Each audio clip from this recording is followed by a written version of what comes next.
This is a classic example of the ladder checkmate, also known as the rook roller. It's one of the most fundamental checkmating patterns in chess and crucial for beginners to master. The goal is simple.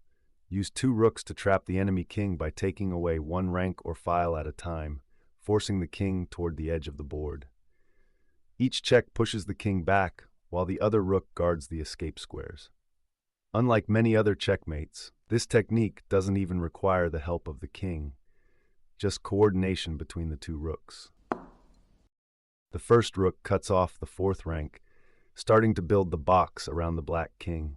This limits his movement and prepares for the first rung of the ladder.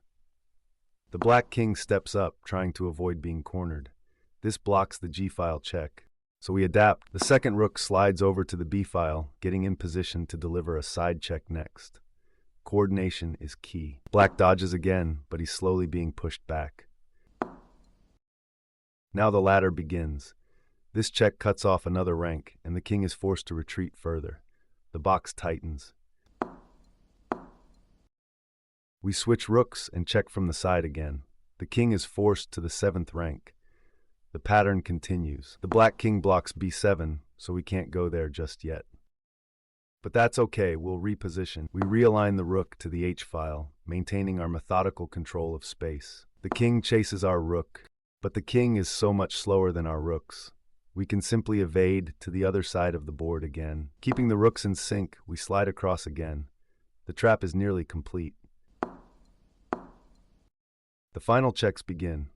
This one forces the king to the back rank. He has no other escape. Checkmate. The two rooks form an impenetrable wall. Each one controls a rank, and the black king has no safe squares left. This is a textbook ladder mate. Let's look at one more example. We get our rook far from the king, a key first step in setting up the ladder checkmate. Distance gives us time and safety from the enemy king. And simply begin the ladder. We start checking the king from a distance, forcing him backwards. We force the king up the board systematically. This zigzag motion with the rooks is the hallmark of a ladder mate. Black's king attacks our rook, so we move far away again. We don't allow any counterplay. Shift the rook across. The ladder continues from the side. We continue to ladder step down the board. Each rook supports the next check. The king is confined to the back rank now. This is the final stage of the trap. Checkmate. The two rooks worked in harmony, creating a wall the enemy king couldn't escape. This is the classic ladder checkmate, clean, efficient, and always satisfying. Thanks for watching.